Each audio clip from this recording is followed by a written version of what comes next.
welcome to Wrexham. I'm Stephanie Ellis and I'm going to be reading my body horror short story Suspended from my collection Devilkin, which was released earlier this year. I hope you enjoy it. Suspended. The bills had piled up again, sending me back to the agency. It had got to the stage where I would do anything, almost, to earn a bit of extra cash. Dancing, acrobatics, even a bit of fire eating. I had quite a box of tricks up my sleeve. My parents, New Age travellers, had educated me in a different school during my nomadic childhood. "We need performers for my son's 21st birthday party. I'll pay top rate." His words caught my attention and I looked up from the list the receptionist had given me of positions currently available. Mostly circus jobs for the summer or lap dancing in seedy clubs. I was keen to avoid both. I needed something now, but preferably a bit more at market.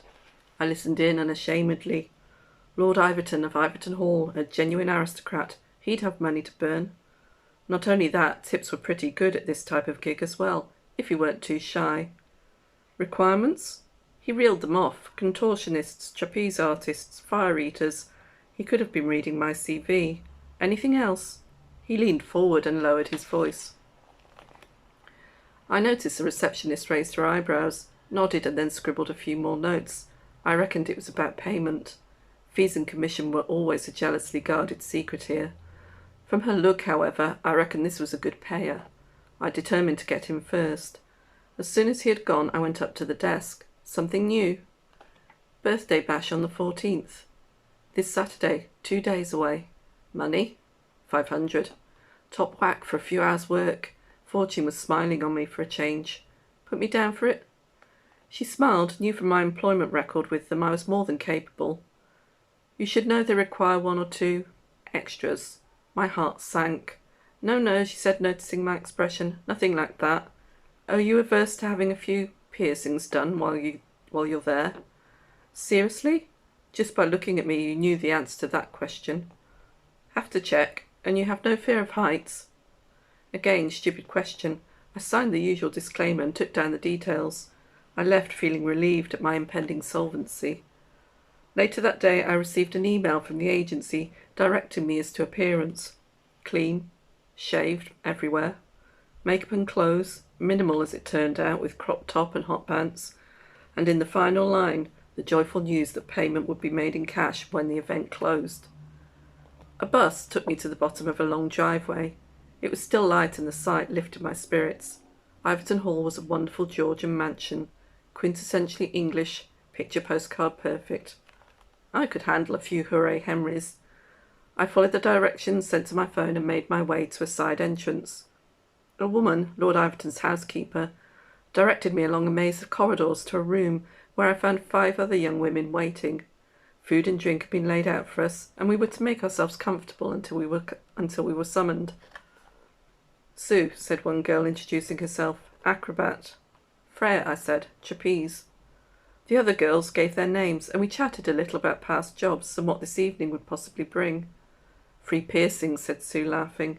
I looked around. We all shared similar facial adornments, nose, lips, eyebrows, tongues, as well as a variety of tattoos, backs, sleeves, legs. We were what some would call alternative. "Where do you think they're going to put them?" I asked, suddenly concerned.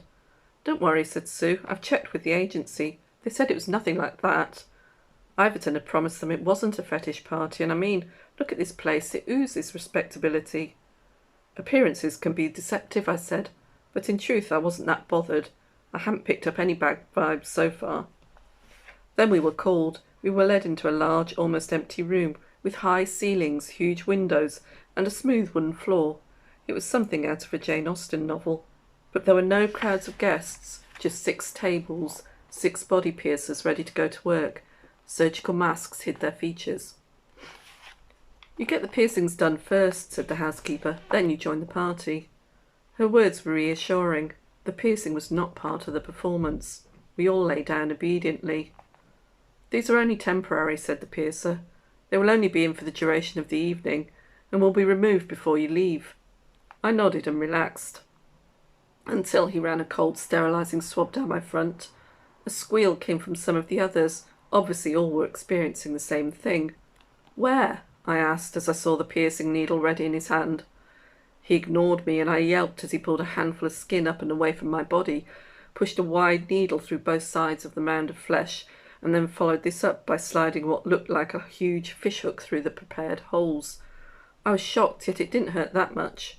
The piercings I'd already inflicted on myself had inured me to that sort of pain, and the only thing I felt was a slight pressure when the hooks were inserted. He repeated the process at regular intervals down both sides of my body, so I had 2 rows of 5 piercings each side. I felt sickened at the sight, though. Hooks? But the agency had said no fetishists. Again I thought of the money. A few hours, enough to pay the bills, get the piercings I really wanted. I felt somewhat bruised after he finished, but we were left to recover a while, and the pain gradually faded. "Not so bad," said Sue, slowly easing herself up. "Just for a few hours. Think I can cope with that." I nodded, noticing her hooks were placed across her back and in her elbows. The other girls too had their hooks placed in slightly different positions. "We looked like extras from a bad version of Hellraiser," I said, laughing. I had experienced many things in my 21 years of life, and this bit was by no means the worst. Eventually we were taken to a large ballroom with polished floors, chandeliers and mirrors everywhere. Catering staff bustled about with huge trays of food and drinks.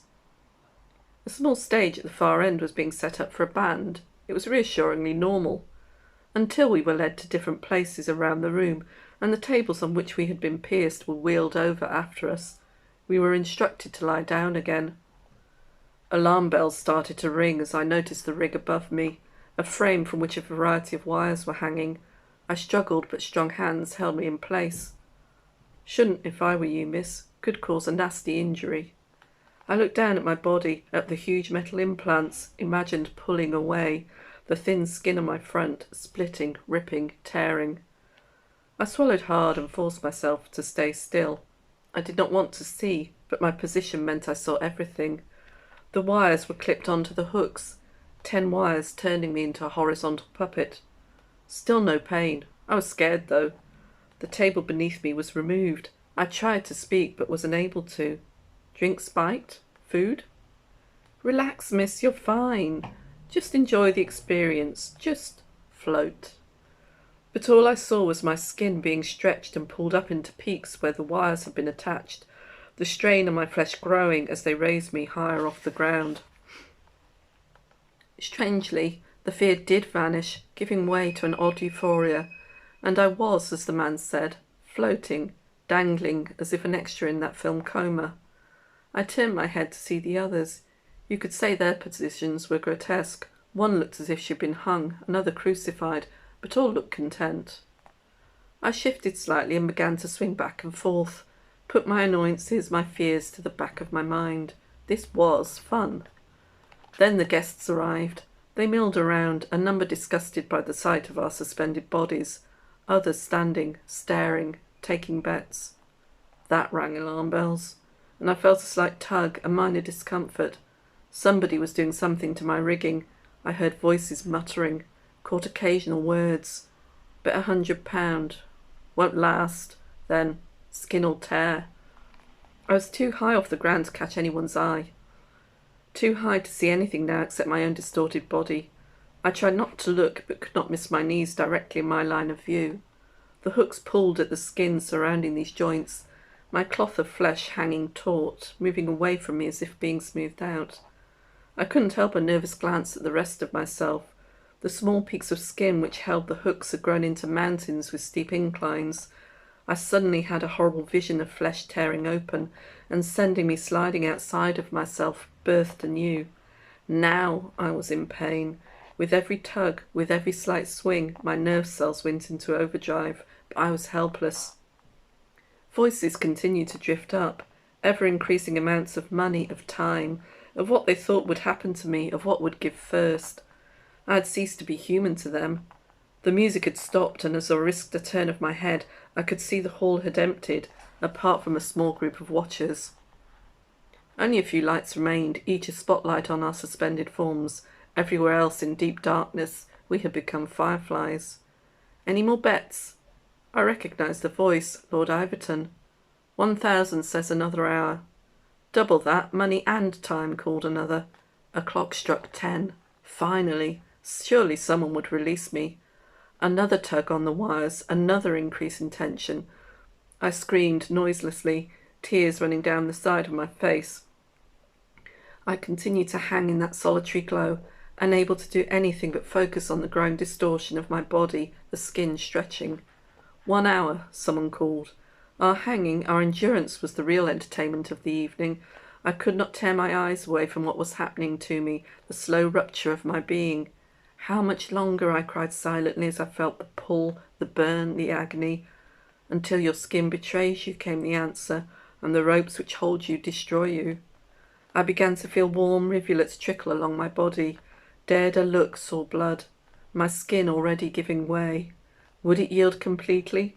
The burning protest of my flesh had turned to fire. As more fissures appeared in my shell, the stretched skin had elongated and become ribbon, strands thinning, and now dropping me lower, threatening to give way. 1,000 for another hour, said a voice, full of animal excitement. Pain overwhelmed me, more skin gave way, sent me lower. I could see the metal of the hook exposed, whereas previously it had been hidden beneath flesh, its former covering thinned and pulled away. I no longer felt cold, instead covered in liquid warmth, as more blood escaped, bathing me in an amniotic film. I was low enough now to be amongst the watchers rather than above. I swayed slightly, nudged by a waitress. She ignored me completely. Time in my skin stretched in unison. My mouth was open in a continual, noiseless scream. I was looking down now, on a body whose mutilated skin was being peeled away, as each ribbon became a thread, snapped so that it dropped lower, putting greater tension on the other hooks, which ruptured in turn, until nothing held me any more. Nothing. That was Suspended from my collection Devilkin, and I hope you enjoyed that.